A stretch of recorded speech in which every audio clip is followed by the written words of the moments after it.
தாவேகா நிர்வாகிகளின் பின்னணியை விசாரிக்கும் உளவுத்துறை. ஏன்னா உளவுத்துறைக்கு இங்கே வேறு வேலையே இல்லை அப்படின்னு அவர் நினச்சிக்கிட்டாரு. இருக்கிற க்ரைம் ரேட்டை தடுக்கிறதுக்கே இங்கே காவல்துறை இல்லை.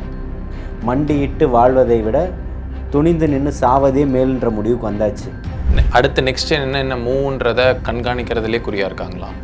நேற்று வந்தவங்கலாம் கட்சியை காலி பண்ணிட்டு ஏன் உங்களுக்கு அந்த பயம் வந்திருக்கு? நேற்று தானப்பா வந்திருக்கேன், உன் வேலையை நீ பாரு, என் வேலையை நான் பார்க்குறேன்றது சொல்லக்கூடிய தைரியம் திராணி உங்கள்கிட்ட இருக்கா? திமுக அதிமுகவை விட சூப்பராக செயல்பட்டு இருக்காங்கன்றது.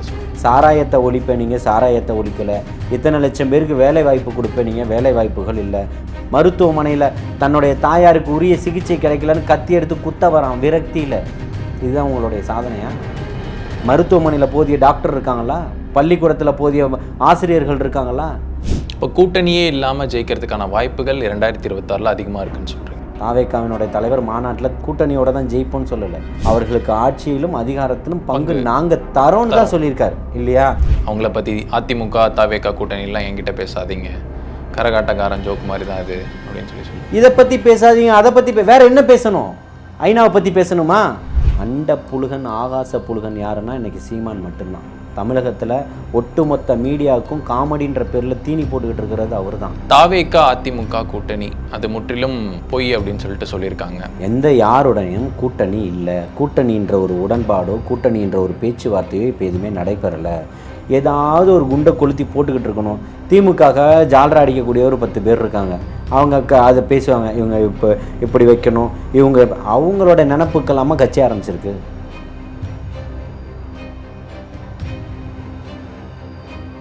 தமிழ்நாடு டைம்ஸ் நேயர்கள் எல்லோருக்கும் வணக்கம். இன்னைக்கு நம்மளோட நேர்காணல்ல மெரினா ஜல்லிக்கட்டு போராட்டக்குழு ஒருங்கிணைப்பாளரும் சமூக செயல்பாட்டாளர்கள் கூட்டு இயக்கத்தின் ஒருங்கிணைப்பாளர் திரு ஜலீல் அவர்கள் நம்மளோட இணைஞ்சிருக்காரு. வணக்கம் ஜலீல் அண்ணா. இப்போ தாவேகா நிர்வாகிகளின் பின்னணியை விசாரிக்கும் உளவுத்துறை என்ன ஆக்சுவலாக நடந்துட்டு இருக்கு? அதாவது தமிழ்நாடு அரசு இன்னைக்கு ஆளக்கூடியவர்களுக்கு ஒரு பதட்டமும் பயமும் அதிகப்படியாயிடுச்சுன்றதனுடைய ஒட்டுமொத்த வெளிப்பாடு தான் இந்த உளவுத்துறையினுடைய சேகரிப்பு. யாரெல்லாம் எவ்வளோ பேர் கூட்டிகிட்டு போனீங்க அப்படின்றதுக்கு. ஏன்னா உளவுத்துறைக்கு இங்கே வேறு வேலையே இல்லை அப்படின்னு அவர் நினச்சிக்கிட்டாரு. ஹாஸ்பிட்டலில் ஒரு பிரச்சனையான ஒன்றா தமிழகம் முழுக்க எல்லா மருத்துவமனைகள்லையும் காவல்துறையினரை கொண்டு குமிச்சிடணும். ஏன்னா காவல்துறை இங்கே அளவுக்கு அதிகமாக இருக்காங்க. இருக்கிற க்ரைம் ரேட்டை தடுக்கிறதுக்கே இங்கே காவல்துறை இல்லை இல்லையா? அப்படி இருக்கும்போது இருக்கக்கூடியவர்களை இன்னும் தன்னுடைய கைப்பாவையாக தன்னுடைய தேவைகளுக்காக பயன்படுத்தக்கூடிய அளவுக்கு நினச்சிக்கிட்டு இப்போ இருக்கக்கூடிய உளவுத்துறையை சென்சஸ் எடுக்கிற கணக்கை ஆரம்பித்து வச்சுருக்கிறார் முதல்வர் அவர்கள். தாராளமாக எடுக்கட்டும், யாரும் இங்கே எந்த ஒளிவு மறைவும் கிடையாது. போனதுக்கு எல்லா ஆதாரங்களையும் தரத்துக்கு எல்லா தொண்டர்களும் தயாராக இருக்கான். புரியுதுங்களா? மண்டியிட்டு வாழ்வதை விட துணிந்து நின்று சாவதே மேல்ன்ற முடிவுக்கு வந்தாச்சு. திமுக என்ற ஒரு மிகப்பெரிய ஊழல் ஆட்சியை தமிழகத்தை விட்டு அகற்றத்துக்கு மக்கள் அத்தனை பேரும் தயாராகிட்டான். தாவேகாவின் பின்னாடி அணிதிரள ஆரம்பிச்சிட்டாங்க. தாவேகாவுக்கு மக்களுடைய பேராதரவு அதிகரிச்சுக்கிட்டு இருக்கு. வெகுஜன மக்கள் பொதுமக்களினுடைய ஆதரவு எழுச்சியினுடைய அதிகமாகிட்டு இருக்குது. அப்படி இருக்கக்கூடிய காலகட்டத்தில் இவர்களுக்கு என்ன பண்ண போகிறோம் அப்படின்றத செய்வதறியாமல் தவிச்சுக்கிட்டு இருக்காங்க. அதனுடைய தாக்கம் வெளிப்பாடு, அதனுடைய பயத்தின் உச்சம் இந்த உளவுத்துறையினுடைய செயல். அடுத்து நெக்ஸ்ட் என்ன மூன்றதை கண்காணிக்கிறதுலே குறியாக இருக்காங்களா? கண்காணித்து என்ன பண்ண போகிறாங்க? மூவெல்லாம் கண்காணித்து என்ன பண்ண போகிறாங்க? கோட்டையில் கொடியேற்ற போகிற வரைக்கும் கண்காணிச்சுக்கிட்டே தான் இருப்பாங்க. அப்புறம் அவர் சொல்கிறத கேட்க போகிறாங்க. இதான் நடக்க போகுது. கண்காணித்து என்ன பண்ண போகிறோம்? ஒன்றும் பண்ண போகிறதில்ல. இப்போ இப்போ நடந்து முடிஞ்ச தேர்தலில் வாக்காளர் சரிபார்ப்பு பட்டியல் வரைக்கும் கலக்கிட்டாங்க. தமிழகம் முழுக்க எல்லாரும் இப்போ வேறு லெவல் பண்ணிட்டாங்க. தொண்டர்கள் எல்லாருமே இப்போ திமுககாரங்க ஒரு இடத்துல 2 பேர் இருந்தால் இவங்க 20 பேர் இருக்காங்க. அதிமுககாரங்க 2 பேர் இருந்தால் இவங்க 20 பேர் இருக்காங்க. தமிழகம் முழுக்க இருக்கக்கூடிய எல்லா பூத்துகள்லேயும் ஏதோ 1 2 அங்கே ஒன்றும் இங்கே ஒன்றுமா இல்லை. அது போன எல்லா திமுககாரர்களுக்கும் தெரியும், அதிமுககாரர்களுக்கு தெரியும், உளவுத்துறைக்கு தெரியும், பத்திரிகையாளர்களுக்கு தெரியும், மக்களுக்கும் தெரியும். திமுக அதிமுகவை விட சூப்பராக செயல்பட்டு இருக்காங்கன்றதை சொல்கிறீங்களா? அதனுடைய வெளிப்பாடு தானே இன்றைக்கி உளவுத்துறையை வச்சு கண்காணிச்சிக்கிட்டு இருக்கிறது. இப்படி நம்மக்கிட்ட அதாவது இன்றைக்கி வரக்கூடிய தேர்தல், சட்டமன்ற தேர்தலுக்கு இன்றைக்கி 1.5 ஆண்டுகள் கால அவகாசம் இருக்குது. இந்த 1.5 ஆண்டுகளை திமுக பயந்து இன்னைக்கு பூத் கமிட்டிக்கு ஆள் போட்டுக்கிட்டு இருக்கு. என்னைக்காவது இது நடந்திருக்கா? தேர்தல் வரக்கூடிய தேதிக்கு முன்னாடி, ஒரு மாதத்துக்கு முன்னாடி, 2 மாதத்துக்கு முன்னாடி பண்ண வேண்டிய வேலை. 1.5 ஆண்டுகளுக்கு முன்னாடி இதை பண்ணுதுன்னா அப்போ அவங்களுக்கான ஜுரம் எப்படிப்பட்ட ஜுரமாக இருக்கணும், எப்படிப்பட்ட அதிக உச்சபட்சமான பயமாக இருக்கணும். அந்த பயத்தில் இன்றைக்கே நீங்கள் இப்போ பூத் கமிட்டிக்கு ஆள் போடுங்க, பரோட்டா போடுங்க, எதை போட்டாலும் மக்கள் தெளிவாக இருக்கான். ஆட்சி அகற்றணுன்ற முடிவில் இருக்கான். சமூக நீதி பேசின உங்கள்கிட்ட சமூக நீதி இல்லை. மக்களுக்கான நீங்கள் மக்களுக்கானவர்களாக இல்லை. சாராயத்தை ஒழிப்பேன், நீங்கள் சாராயத்தை ஒழிக்கலை. இத்தனை லட்சம் பேருக்கு வேலை வாய்ப்பு கொடுப்பேன், நீங்கள் வேலை வாய்ப்புகள் இல்லை. மகளிர் பாதுகாப்பாக இல்லை. கொடுத்த வாக்குறுதிகள் நிறைவேற்றப்படலை. விவசாயிகளுக்கு தேவையானதை பண்ணலை. மாணவர்களுக்கு தேவையான பண்ணலை.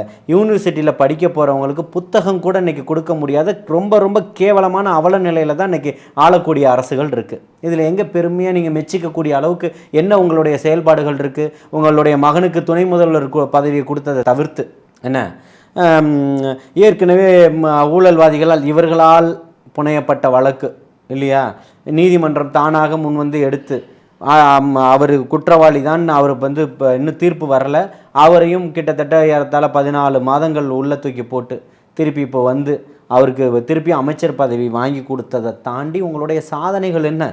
தமிழகத்தில் இப்போ இளம் வயது இப்போ படிக்கக்கூடிய மாணவர்களுடைய மரணத்தை தடுக்க முடிஞ்சிருதா? படிக்கக்கூடிய பள்ளியில் இப்போ சக மாணவர்கள்ட்ட சாதியினுடைய கட்டமைப்பு எந்த அளவுக்கு இருக்குது? என்ன பண்ணிட்டீங்க? 10-100 குழந்தைங்களை வெளிநாடு கூட்டிகிட்டு போகிறது இதுதான் சாதனையா? எது சாதனை? மருத்துவமனையில் தன்னுடைய தாயாருக்கு உரிய சிகிச்சை கிடைக்கலன்னு கத்தி எடுத்து குத்த வரான் விரக்தியில். இதுதான் உங்களுடைய சாதனையா? மருத்துவமனையில் போதிய டாக்டர் இருக்காங்களா? பள்ளிக்கூடத்தில் போதிய ஆசிரியர்கள் இருக்காங்களா? இப்படி உங்களுடைய சாதனைகளை நீங்கள் எதை சொல்லுவீங்க? ஒன்றும் இல்லை சொல்கிறதுக்கு. குட் பை தான் சொல்லக்கூடிய நேரத்தில் எல்லாருமே தயாராகிட்டாங்க. உங்களுக்கு என்ன பண்ணுறதுன்னு தெரியல. பிபி அதிகமாகிடுச்சு. அதுக்காக நீங்கள் ஏதோ பண்ணிக்கிட்டு இருக்கிறீங்க. சுற்றுப்பயணம் போகிறீங்க, எல்லாமே பண்ணிக்கிட்டு இருக்கீங்க. மக்கள் தெளிவாக இருக்கான். 2026 தமிழக வெற்றி கழகத்தினுடைய தலைமையில் தளபதி அவர்கள் முதல்வராக வருவார் அப்படின்ற எண்ணத்தை நோக்கி இன்றைக்கி எல்லா மூவும் நடந்துக்கிட்டு இருக்குது. இங்கே போய்கிட்டு இருக்க எல்லா மூவையும் உளவுத்துறை சொல்லிக்கிட்டு இருக்கான். ஐயா அவர் தான் முதல்வராக வரத்துக்கு வாய்ப்புகள் அதிகமாக இருக்குது. தமிழக அரசியல் வரலாற்றில் மிகப்பெரிய ஒரு மாற்றத்தை ஏற்படுத்தக்கூடிய ஒரு மிகப்பெரிய ஒரு தலைவராக உருவெடுத்துட்டார். நீங்கள் பத்திரிக்கையாளரை சந்திக்கலை, அவங்கள சந்திக்கலை, கத்திரிக்காவை சந்திக்கலைன்னு நீங்கள் சொல்லிக்கிட்டு இருக்கீங்க. அவங்க மூலம் அவங்க கரெக்டாக இருக்காங்க. தொண்டர்கள் எல்லாமே ஒன்றா சீராக இருக்கான். தலைமைக்கு கட்டுப்பட்டவனாக இருக்கான்னு சொல்லிட்டான். இப்போ கூட்டணியே இல்லாமல் ஜெயிக்கிறதுக்கான வாய்ப்புகள் 2026 அதிகமாக இருக்குன்னு சொல்கிறீங்களா? கூட்டணியோடு தான் ஜெயிப்போன்னு ஒருபோதும் சொல்லலையே அவர். தாவேக்காவினுடைய தலைவர் மாநாட்டில் கூட்டணியோடு தான் ஜெயிப்போன்னு சொல்லலை. கூட்டணிக்கு வரவங்களுக்கு நாங்கள் வரவேற்போம், அவர்களுக்கு ஆட்சியிலும் அதிகாரத்திலும் பங்கு நாங்கள் தரோன்னு தான் சொல்லியிருக்காரு இல்லையா? நீங்கள் கூட்டணிக்கு வாங்க. அப்போ தான் நம்ம சீமான் சொன்ன மாதிரி சொல்லலைல்ல, தம்பி வந்தால் நான் எல்லாத்தையும் அடித்து காலி பண்ணிவிடுவேன். தம்பி தான் காலி பண்ணுவார், இவர் கூட நிற்பார். இவர் ஒட்டிக்கிட்டு வரலான்னு பார்த்தாரு. இவருக்கு இங்கே படம் ஓடலை. இவர் எடுத்த படத்தை ரிலீஸ் பண்ண முடியல. பார்க்குறதுக்கு ஆடியன்ஸ் இல்லை. இவருடைய கட்சியை உடச்சிக்கிட்டே எல்லாம் வெளில போய்கிட்டு இருக்கிறான். இவர் எங்கெங்கே போகிறாங்கன்னா அந்த ஊரில் இருந்தெல்லாம் வெளியில் போய்கிட்டு இருக்கிறான். சட்டமன்ற உறுப்பினராக நின்னவன், நாடாளுமன்ற உறுப்பினர்னு கட்சிக்கு செலவு பண்ணவன் எல்லாம் கதறிக்கிட்டு ஓடி வந்துக்கிட்டு இருக்கிறான். எங்கே வந்துக்கிட்டு இருக்கான்? இப்போ இங்கே தமிழக வெற்றி கழகத்தில் வந்துக்கிட்டு இருக்கான். ஏற்கனவே பிரதானமாக இவருடைய கட்சியிலே இவருக்கு அடுத்தபடியாக இருந்தவர்கள் இன்றைக்கி 2 திராவிட கட்சியிலையுமே ஒருத்தர் இருக்காங்க இல்லையா? அப்போ இவர் என்ன கொள்கையை வார்த்தை எடுத்துட்டாரு, வளர்த்துட்டாரு? போயிருக்கிறவங்க திராவிட கட்சிக்கு தானே போயிருக்காங்க. ஊட்டிய உணர்வுகள் எல்லாம் தமிழ் தேசிய உணர்வு தானே. எங்கே போச்சு? இப்போ எல்லாமே சரின்னு பேசுவாங்களா? அவங்க எல்லாம் போனவங்க எல்லாரும் அண்ட புழுகன் ஆகாச புழுகன் யாருன்னா இன்றைக்கி சீமான் மட்டும்தான். தமிழகத்தில் ஒட்டுமொத்த மீடியாவுக்கும் காமெடின்ற பேரில் தீனி போட்டுக்கிட்டு இருக்கிறது அவர் தான். புரியுதுங்களா? அவரை தலைவராலாம் அவருடைய ஒரு மிகப்பெரிய அரசியல் கட்சியாவோலாம் பரிமாணம்லாம் இல்லை. என்ன இன்றைக்கி தாவேக்கா அவனுடைய பிபி சின்ன பின்னம் ஆகிட்டமேன்றது பாவம். அவர் இப்போ டெட் பாடி கண்டிஷன் தான். அதனால் அவருக்கு வந்து கவலை அதிகமாகிடுச்சு. கவலையில் என்ன பேசுகிறோன்றது தெரியாமல் புத்தி பேதலிச்சு போய் பேசிக்கிட்டு இருக்கார். அப்படி தான் இதை எடுத்துக்கணும். ஏன்னா இப்போ ரீசெண்ட் இன்டர்வியூஸில் நம்ம பார்த்தாலும் கரகாட்டங்காரன் ஜோக்லாம் சொல்லியிருக்காரு. அவங்கள பற்றி அதிமுக தாவேக்கா கூட்டணிலாம் என்கிட்ட பேசாதீங்க, கரகாட்டக்காரன் ஜோக் மாதிரி தான் அது அப்படின்னு சொல்லியிருந்தார். அப்போது கமலா ஹாரிஸை பற்றியும் ஜோ பைடனை பற்றியும் இவரை பற்றியும் பேசலாமா? அவர்கிட்ட யாரை பற்றி பேசுகிறது? ஒரு கவுன்சிலரை போடுறதுக்கே உனக்கு முடியலன்னா உங்ககிட்ட என்ன அரசியலை பேசுகிறது? நீ என்ன அரசியல்வாதி? உனக்கு என்ன அரசியல் புரிதல் இருக்குது? இதை பற்றி பேசாதீங்க, அதை பற்றி வேறு என்ன பேசணும்? ஐநாவை பற்றி பேசணுமா? இப்போ இல்லை அடுத்த உலகப்போர், மூன்றாம் ஒரு உலகப்போரை பற்றி பேசணுமா? எதுக்கு தகுதியானவர் நீங்கள் எதுக்குமே தகுதியானவர் இல்லை, அடிப்படை இல்லாதவர். இன்றைக்கி உங்களுடைய பாட்டமே போயிடுச்சு, பாட்டம் கலண்டுருச்சு, அதை நல்லா உணர முடியுது அவரால். அதனால் பிபியில் கத்துறாரு, இதை பற்றி பேசாதீங்க, அதை பற்றி எதை பற்றி பேசினாலும் தான் நீ பேச மாட்ட இல்லையா?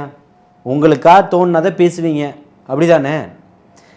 இங்கே பாருங்கள், இந்த ஒரு பிரதானமாக தமிழகத்தில் மிகப்பெரிய ஒரு மாற்றையும் ஒரு மிகப்பெரிய ஒரு எழுச்சியும் கொண்டு வரக்கூடிய தலைவரோட ஒப்பிட்டு பேசுகிறதுல எந்த விதமான ஒரு நாகரிகமாக இருக்காது அது அப்படின்றது தான் இந்த அரசியல் புரிந்தவர்களுக்கு தெரியும். சீமானை ஒப்பிட்டு பேசுகிறதெல்லாம் இல்லை. சீமான் இருக்காருன்றதுக்காக பேசிடலாமா? கருத்து பேசிடலாமா?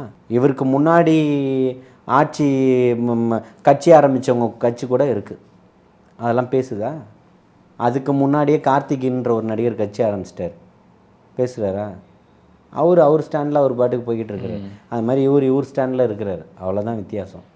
இவரை பற்றியெல்லாம் கமெண்ட் சொல்லியோ மற்றது சொல்லியோ நேரத்தை இவர் எல்லா மீடியாக்களுக்கு தீனி போடுறார், ஒரு என்டர்டைன்மெண்ட், அவ்வளோதான்.